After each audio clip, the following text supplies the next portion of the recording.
For over 50 years, Target has been entrusted with the daunting task of adapting episodes of Doctor Who into novelisations, and they don't seem to be stopping anytime soon. They've been exploring the revival's back catalogue and picking which stories to bring from screen to page. There's so many to choose from and 6 Doctors to represent that I've made the decision to split this video into 2 parts as I go through my list of 20 Doctor Who episodes I think should be novelised. So, if you're ready, let's get started, shall we? Number 20, War of the Sontarans, written by Chris Chibnall. Following the Doctor, Yaz and Dan as they meet Mary Seacole during the Crimean War and discover that history's been changed, War of the Sontarans demonstrates how this era was capable of delivering some true classics, and that the Sontarans could still be effective villains, not just comic relief. Unfortunately, due to the serialised nature of Series 13, I can't justify putting War of the Sontarans any higher on this list because of how it ties into the ongoing Flux storyline. You've got the Doctor in Sevastopol contending with the Light Brigade, Dan in present-day Liverpool fighting Sontarans with his mum and dad, and Yaz on another world in the Temple of Atropos. There's so much going on, and it's just one chapter of the same story, split into 6 parts that's dependent on you knowing what's come before and what happens next. Number 19, The Story and the Engine, written by Inyul Elams. With the TARDIS landing in Lagos, Nigeria, The Story and the Engine proves how beneficial having new blood in the writer's room can be, as we get to experience a different culture when the Doctor decides to visit his old friend Omo in his barber shop, a safe place where he can share stories and socialise with the community. I appreciated how they played with our expectations by making us think the barber was another member of the Pantheon, only to reveal he's a storyteller who made the gods famous. His desire for vengeance by killing the gods for centuries of uncredited servitude is a unique motivation which makes a pleasant change from your usual invasions, evil megalomaniacs and corrupt businessmen. Even when they redeem him, he doesn't undermine his wrongs by having Abby stay with him. They part on good terms, but despite being set mostly in one room with a small cast, the episode fails to give Omo's regulars much to do apart from tell stories and react. They're just victims, trapped and in need of the Doctor's help, but I can't even remember their names, so I'm hoping a novelisation could make up for this shortfall by fleshing them out and giving us more of a reason to care. Number 18, Fugitive of the Judoon, written by Vinay Patel and Chris Chibnall. What a turn up for the books is how I'd describe Fugitive of the Judoon, because I didn't expect anything more than them hunting for a fugitive on the streets of Gloucester. It's always a thrill having a returning villain that's not part of the big three, and they were part of this compelling mystery. Who's the fugitive? What's Lee got to hide? It was fun to see all the pieces of the puzzle come together before 2 huge bombshells. The return of Captain Jack and the reveal of the fugitive Doctor. It all made for one of the best viewing experiences I've ever had, although the show's yet to deliver on the potential it set up. But the timeless child isn't being retconned out of existence or ignored. It's a core part of the Doctor's story, so Fugitive of the Judoon remains one of the most relevant episodes in the show's history and deserves to be novelised, not just because of its game-changing twist, but because it's one of the most enjoyable episodes from the 13th Doctor's era. Number 17, A Town Called Mercy, written by Toby Whithouse. To be honest, I've never been the biggest fan of either half of Series 7, or how we only got 5 more episodes with the Ponds, but A Town Called Mercy is a gem amongst the mediocrity, as it explores what happens when the Doctor travels alone for too long. His darker side is always there, bubbling under the surface, which is why he needs someone to stop him from going too far, like he does when he pushes Carla Jex over the boundary. While it does a fine job with the time it has, A Town Called Mercy could benefit from a novelisation that lets it explore the ethical dilemma of whether we should choose forgiveness over vengeance, sacrifice one man to save an entire town even further, while including the origins of the gunslinger that we only got to see in a prequel webcast. Number 16. The Haunting of Villa Diodati, written by Maxine Alderton. I'd studied Frankenstein for my GCSEs the year before The Haunting of Villa Diodati came out, so it was great to see the Doctor and her friends visit the night that inspired Mary Shelley to write it. In typical Doctor Who fashion, there was more to that story than we knew. Ghostly figures, strange visions, and the disappearance of Percy Shelley made for a great spooky atmosphere before the stakes were raised by the appearance of the lone Cyberman. The Cybermen are very rarely as scary as they are here, as Chibnall takes his half-converted Cyberman idea from Torchwood and refines it to bring us Ashhead. The ingenuity of having a Cyberman who volunteered for conversion and doesn't have an emotional inhibitor made their presence in the story feel fresh and new, while he's a great parallel to Frankenstein's monster. The only downside for a novelisation is The Haunting of Villa Diodati is really the first part of the series finale, and it's difficult to look at it the same way when you know that Ashhead ends up becoming the Master's disposable lackey than a threat in his own right.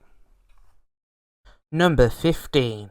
Bad Wolf and the Parting of the Ways, written by Russell T. Davies.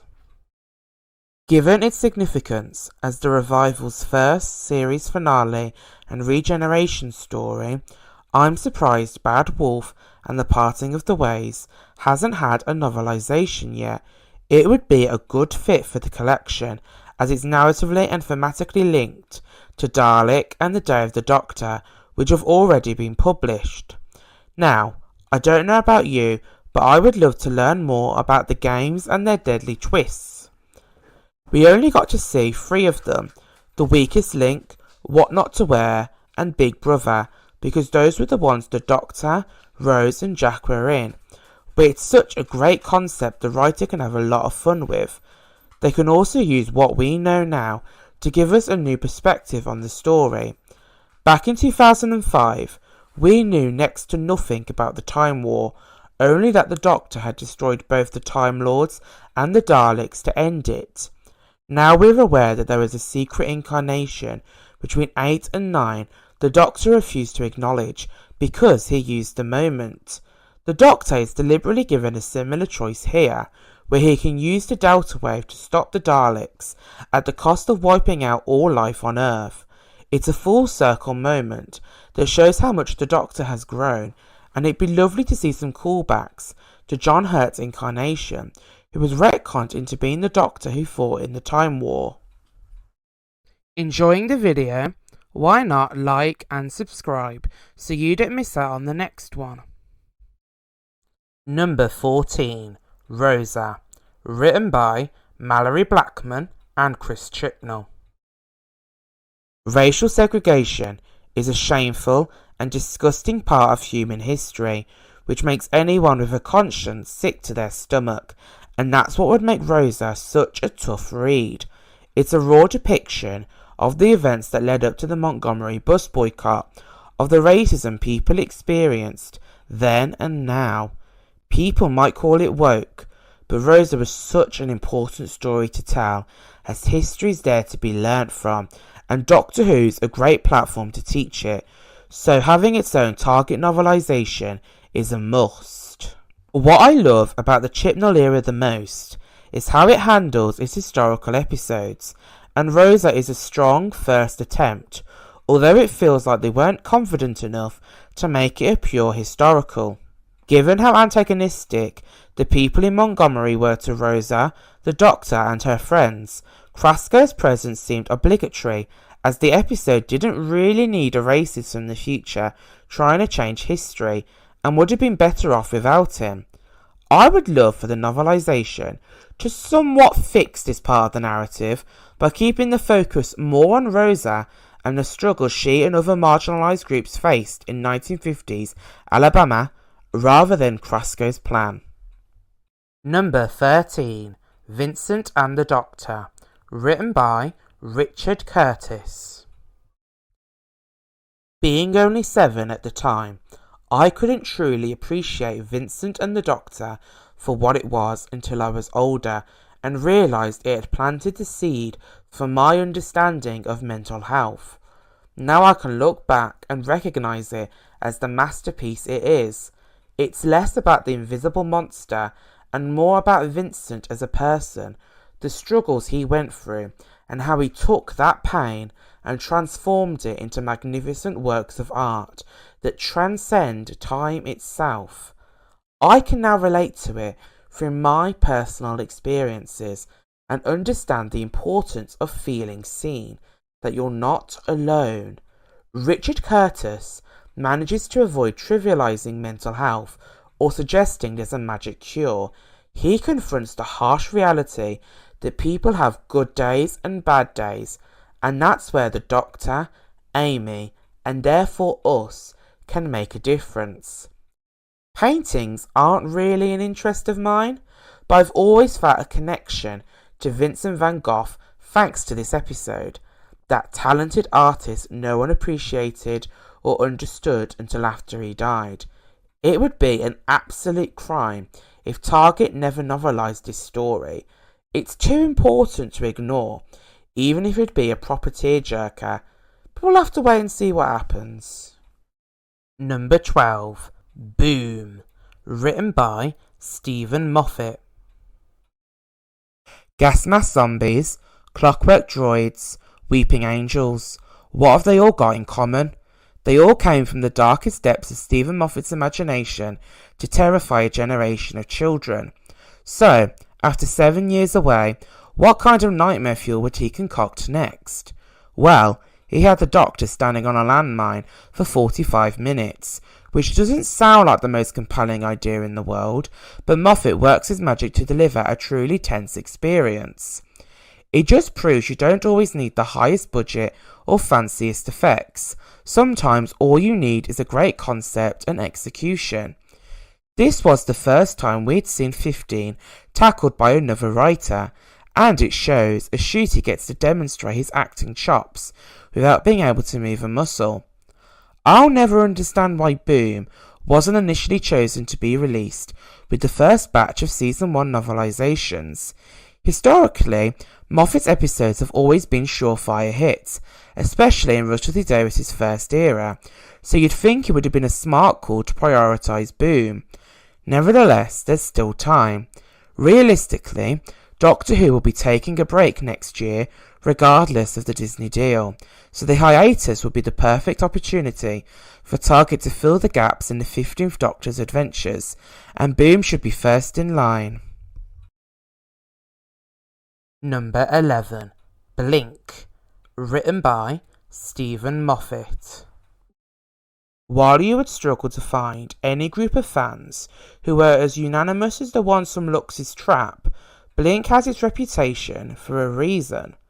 Moffat came up with such a strong concept that it could be the basis of its own horror movie, separate from the Whoniverse. Despite barely having the Doctor in it, Blink not only proves that the Doctor-like format can work, but that it can also result in fan-favourite episodes that consistently rank amongst the top Doctor Who stories ever. You could argue that Blink is overrated, sure, but the success of the Weeping Angels speaks for itself. They transcend the show and are as recognisable to the general public as the Daleks or Cybermen. They're never handled more perfectly than they are here, though. Blink shows enough of them, but not too much, and doesn't overdo the lore. There's no neck breaking or images of angels becoming angels here, and we get to feel the impact of their ability to send you back in time as people Sally knows become victims of the angels. Blink really is the most obvious pick, which is why I've placed it here, because I bet you're not surprised it's on my list, and I wouldn't be shocked if they announced the novelisation tomorrow. So I wanted to highlight other stories that don't always get the same amount of attention or recognition. And with that, we've reached the halfway mark on this list, and the end of part 1.